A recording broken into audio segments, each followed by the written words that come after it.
It's a real pleasure and honor to introduce our next guest. There are many of us involved in the climate fight, and arguably none more active and influential than our next speaker.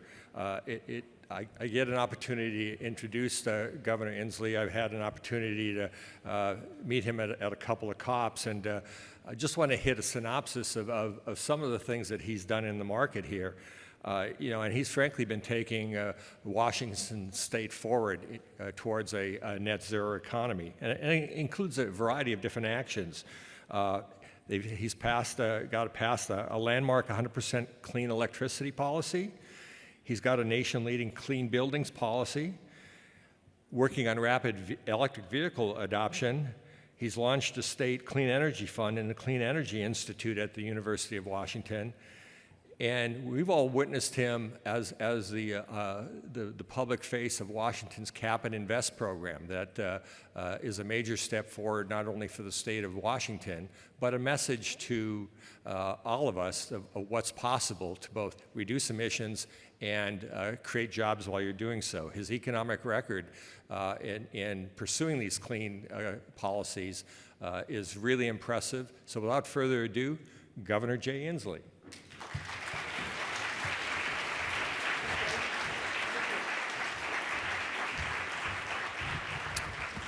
Well, thank you, and thanks for our hosts. I'm so excited to be here. It really is an honor to be with the largest carbon sequestration sink in any conference history right here. It's very exciting to see.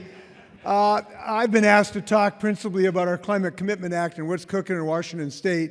But first, I just want to take a moment on a personal note of thanking you personally for your efforts. Everybody in this room is doing something that's very close to my heart, very close to the future of my 6 grandchildren. I want to share a minute about sort of my motivation to be doing this work. I'm going to mention, I have many reasons to be doing this work, but I'm going to mention my mother to start with. My mom and dad used to work up in Mount Rainier National Park, and they would revegetate the alpine meadows after they'd been damaged by hikers and taken care of the national park. And my mom developed a love for a particular flower. It's called the magenta paintbrush. And it really only grows in the state of Washington. It's a beautiful little flower. It's about this big. It's magenta, of course. And she just developed a love affair with this flower. This flower now is threatened because our tree line is moving up, right? Because the temperature increases. So our tree line is now moving up, and I love trees, but they are now choking out the alpine meadows where all these beautiful little alpine flowers are growing. And 100 years from now, if you're going to find magenta paintbrush, it's going to be potentially very rare in the state of Washington to potentially become endangered. I will just tell you this. When you mess with my mother's favorite flower, you're going to get a fight for me. And that's why I'm motivated in part to be doing this work. Now, there are other motivations that are more severe. Every governor now in the western United States particularly is struggling with the crises they're experiencing. I've now had 2 cities. I've had 2 cities that have burned down, Malden and Medical Lake, in the last 4 years. I visited Paradise, California, and saw those 80 people who lost their lives. If you are a governor today, you are on the tip of the spear of what the climate crisis is doing to us, and we are rightfully highly motivated. Now, I want to address the moment of time we are in the arc of history. We know the dangers we're seeing. We're knowing the scientific information is coming in is much more daunting. In fact, you saw the United Nations weather sort of section issued what they called a red alert yesterday. They basically said that the new scientific data that's coming in 2023 is way off the spectrum of what otherwise could have been expected. It is appropriate to understand a red alert. And when you get this kind of information, those of us who are in the climate fight, at times it can be very daunted. I just want to take a moment to tell you, I think we are in a great moment of time. I think we are lucky to be alive right now, and I'll tell you why. Dark as this problem is, deep is the abiding problem that we have, I believe this is the best time ever to be alive in human history, and I'll tell you why. It's because this is the most consequential time in human history. With everything humans have gone through, this is the moment that will have the largest consequence in the future of the human race. And we have an incredible opportunity to do something about it. and we have friends and allies to be fighting with. And I believe in life there is nothing better than to be in a good endeavor, fighting with people in an alliance to actually save your grandchildren. So I think these are great days. I remember Winston Churchill during the Blitz. Somebody said, "How do you get through the darkness and the smoke and the fire? This must be so depressing." And he said, to the contrary, these are great days. And I believe that, and I'm glad to be allied with you to do something about it. And fortunately, we are doing great things about it in the state of Washington. We talked about the policies we have, from our clean fuel standard to the best, most efficient building codes in the United States, to our 100% clean electrical building standard, to all of the cleanest and greenest transportation programs we've ever had. And now the capstone of this effort, our Climate Commitment Act, which will in fact use market forces to limit pollution. And I can tell you the Climate Commitment Act is here to stay in the state of Washington. It is working, it is restraining pollution, it is getting resources to Washingtonians to help them through this incredible transition. And I'm excited to tell you about that success. Now, people understand the basics of this law. I want to note something about it that sometimes is forgotten. You know, we're going to be talking, and I know you're all interested in the financial ramifications of the market. Something I really believe in is one of the most efficient ways to restrain pollution. But the first thing to realize about the Climate Commitment Act is the single most important thing about it, which is it restrains pollution. It caps pollution. And sometimes that is forgotten. That is not going to be forgotten and is not forgotten for Washingtonians. We call ourselves the Evergreen State for a reason. We understand that we have the most beautiful place in the planet, California, close second, on a good day. But we understand what we have. And the Evergreen State is committed to have an environment with forests and salmon in the streams and air that we can actually breathe, all of which is threatened right now. So the first thing to understand about the Climate Commitment Act, it's doing its job, which is ratcheting down pollution, which is damaging the health of our children. And by the way, I think that's another thing to mention about the Climate Commitment Act. This is not just about climate. It's about the first health impacts of carbon and carbon-related pollution. We have 22 communities in our state, we've done some research on this, whose life expectancy is on average 2.5 years shorter than the rest of the state because of fine particulate matter that comes from burning fossil fuels. This is not just a climate emergency, it is a healthcare emergency in the state of Washington. And the Climate Commitment Act is restraining that pollution. Second, it is a market that is working. It is using market forces the way they should be used to drive the most efficient place to make investments to restrain pollution. And I got to tell you, you can blame the University of Washington for my commitment to the Climate Commitment Act. Because when I got brainwashed teaching me economics back in the early 1970s to learn about externalities, to learn about the tragedy of the common, I got bit early in life. And now to see those lessons come to pass, where we are generating investments and using them in the most cost-effective measure, it's frankly a joy to see. And that is what is happening. Because the market is now stabilizing. We now are discussing linkage with California and Quebec, and I'm very excited about that because I think this has the capacity to moderate some of the costs in the market, to bring additional stability, to allow investors to have a wider place to play for their investments. And we've already seen, we've had a reduction in price here from our last auction, which is, I think, very healthy. And I think the market is working. 90% of our investments have come from participants rather than just casual investors, and that is a healthy thing as well. So we are using market forces to give our grandkids a shot at life. This is a healthy thing. And because this is working, I can report to you that we have a very broad-based support for our Climate Commitment Act in the state of Washington. In fact, the Seattle Chamber of Commerce just endorsed the continuation of the Climate Commitment Act. Major businesses up and down the tech corridor of Washington State are supporting this. British Petroleum has supported the mechanism here. So we have a very broad base of support because it not only fits the basic values of the state of Washington, but it is actually working in real terms. And I just have to tell you, it's a real joy to see Washingtonians personally get to the benefit of this. I went and met a family of agricultural workers in Toppenish, Washington, a few months ago. These are really, really hardworking people. They were picking apples at the time I was visiting them. And this woman was telling me, but you know, utility bills are kind of a problem for everybody. But she got solar panels through a precursor of the a predecessor of Climate Commitment Act. Now her utility bill, she says it's like zero. And she says it's just like, you know, money on the street, like it's snowing money for her to get a benefit like this. I talked to a retired woman the other day, got insulation, reduced her utility bill by 75%. When I talked to the parents whose kids get to ride on electric buses now and not have to breathe diesel fumes, that's a joy. When I talk to the kids who have had 8 million free bus rides already to ride buses, that's a joy.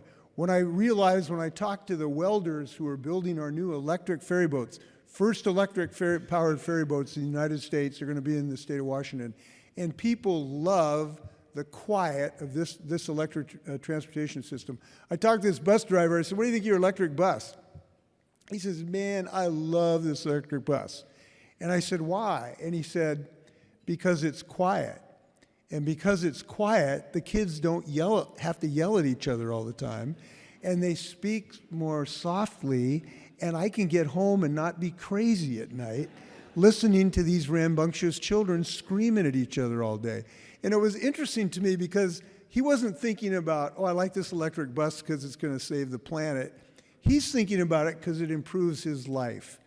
And when we are transitioning to cleaner systems away from fossil fuels, we are improving people's life.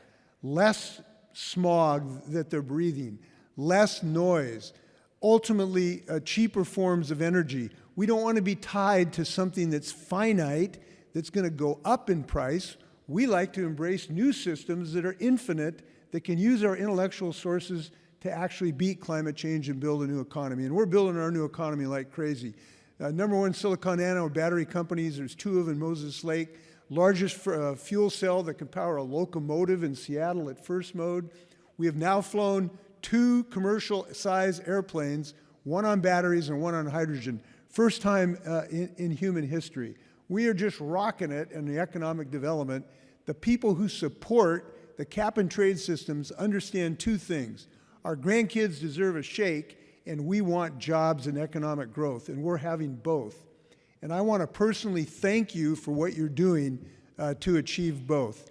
And now, I represent not the largest state in the United States. It's the most beautiful state, of course, in the United States. It is not the largest. Represents 2% of the state of Washington. But it represents about 98% of the issue about our ability to grow a clean energy economy and restrain pollution this year. Because we need to make sure that we retain our Climate Commitment Act, because it paves the way for other states to move forward, and ultimately the U.S. Congress. We cannot go backwards. The state of Washington does not drive in reverse. We're not going to allow the Evergreen Strait to go backwards, and we're not going to have a story that would retard the ability of this great country and other states to join us in this magnificent transition that we are realizing. So I want to thank you personally for your efforts, and I'm going to look forward for your softball questions and gentle criticisms here in a few moments. Thanks a lot. Take care.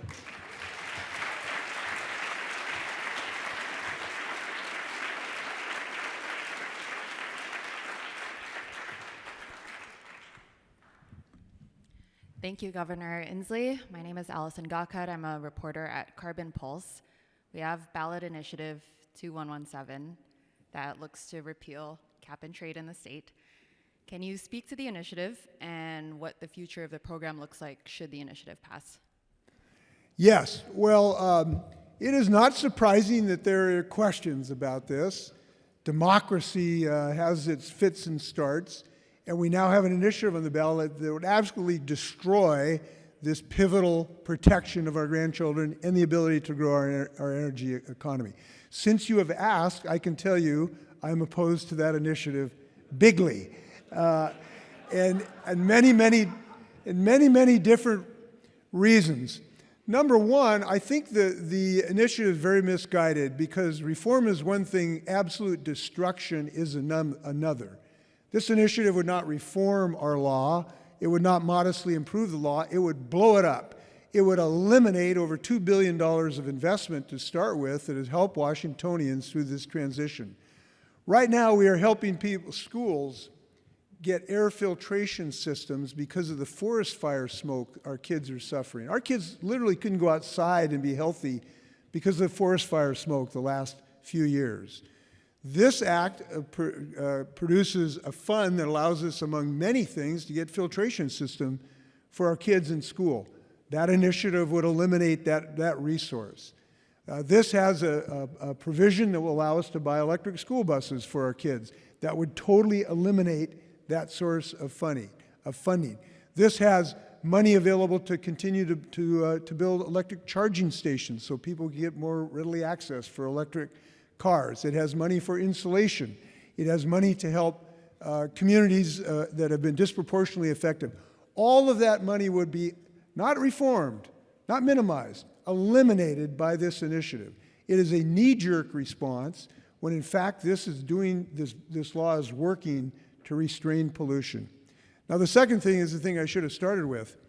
It styles itself as just sort of a financial measure, but this is not a financial measure. This is a physical health-based measure because it would eliminate the cap on pollution. You know, we have caps on things that are dangerous for us. We limit the amount of arsenic in our drinking water. We eliminate the amount of PCBs in the water where we bathe and we drink. And we today have a limit on the amount of carbon dioxide in the atmosphere. Who wants to remove the limit on arsenic in our drinking water? And who should want to remove the protection of Washington's breathing for CO2 and related pollutants associated for burning fossil fuels? That's nuts. So we're not going to go backwards and expose the lungs of our children to this increased pollution. So that's a pretty profound belief I have. Third, from a state perspective, our state now ability to perform its basic functions would be severely jeopardized. It would blow a $5 billion hole in our transportation budget. Look, our ability to have roads and bridges and bike paths and the like now would be severely compromised by the elimination of $5 billion in our transportation package. So this is something that is improving the health of our children, restraining pollution, generating funds to help Washingtonians in their personal family lives, help them manage this transition, including $200 credits for 2 million people to help with their utility bills, at the same time that it's helping our state fulfill its important obligations, including our educational obligation. So, and I can tell you that there's a very strong consortium being developed, particularly around the business community, to maintain this economic virtue. And by the way, I should mention this. One of the reasons the business community in Washington State is in favor of retaining this initiative is because it uses a market-based system rather than a heavy hand of regulation, which sometimes can be onerous. It allows business people to decide where the most effective investment is. And that is sort of a classically economically efficient way to do business. It's one of the reasons the business community has embraced moving forward on this initiative. So Washington State, not going backwards. We always go forward, including in this case.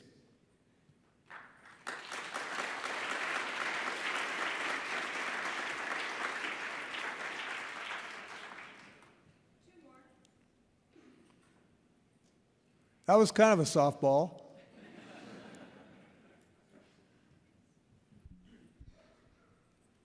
Thank you, Governor. Critics of investment in clean programs across the board often cite the economic dislocation and the costs associated with that. You were obviously highlighting a lot of the upside benefits of the programs, but how do you respond to those critics that say this is a jobs killer, this is economically catastrophic for the state of Washington?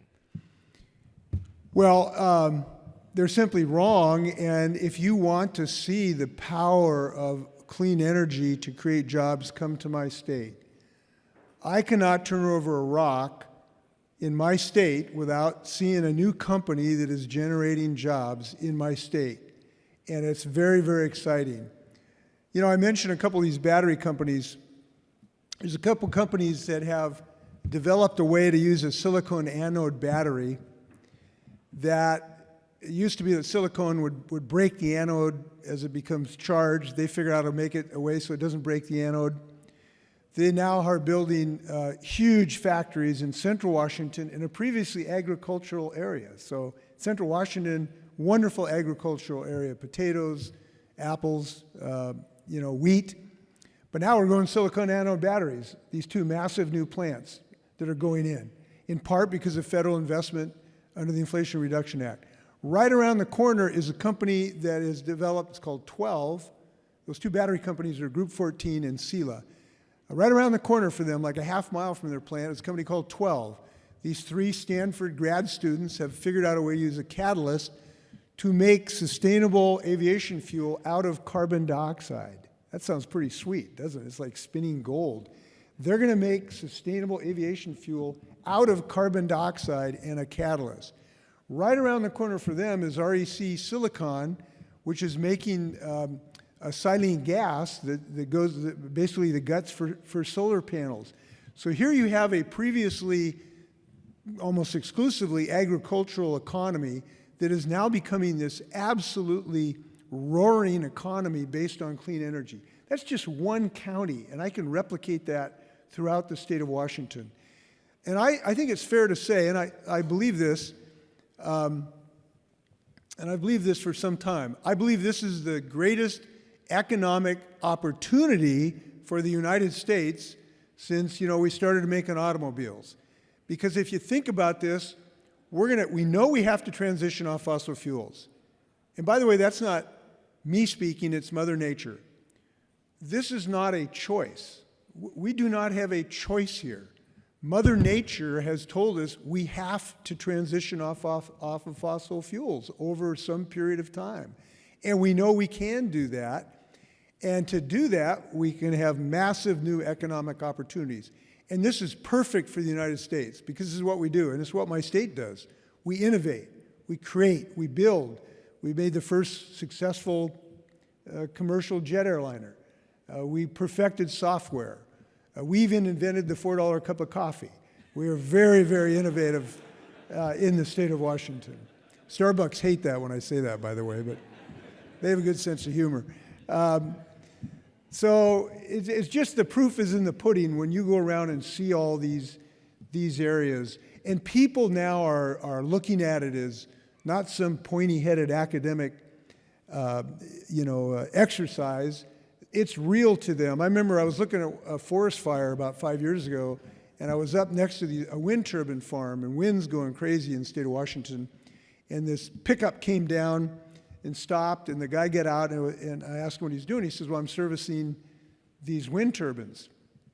And I said, well, how do you feel about, climate change and clean energy? And he says, well, that's all great, but you know what all this means to me? And he slapped his hand on the hood of the pickup. He says, it means a new pickup truck to me. That's what it means to me. So this is being embraced now in real terms. That's why we have so much support for the Climate Commitment Act and the work we're doing. It's working. We're hiring people. It's an absolute joy. I saw another question here.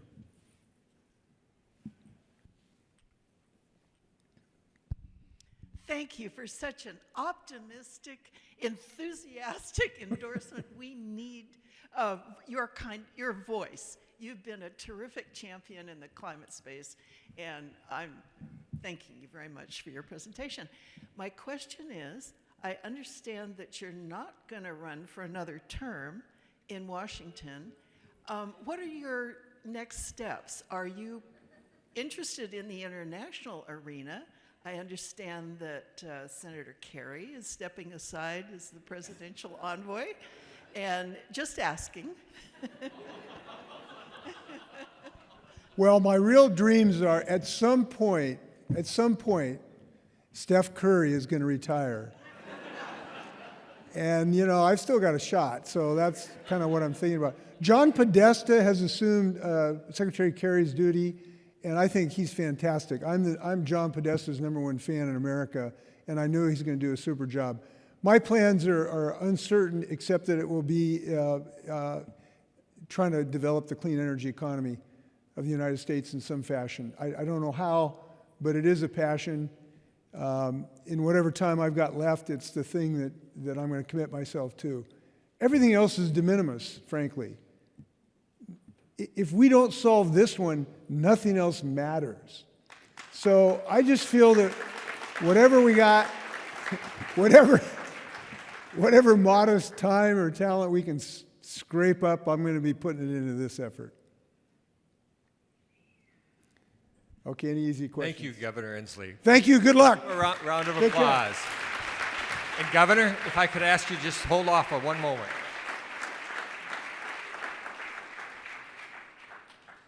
The governor has been very gracious with his time, but as you've all seen, he is walking the talk, and as he just stated, this is an existential crisis, and he's been leading the way, showing how the state of Washington can do it, showing all of us how it can be done. And on behalf of the Climate Action Reserve and our board of directors, we only give out this award on occasion. However, it is our privilege to give you the Mary D. Nichols Climate Champion belt.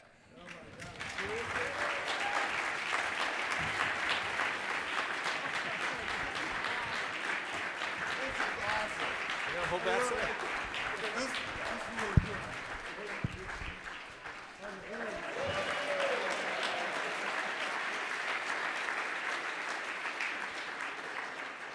Nothing is better than something named for Mary D. Nichols. This is a great honor. Thanks a million. Appreciate you.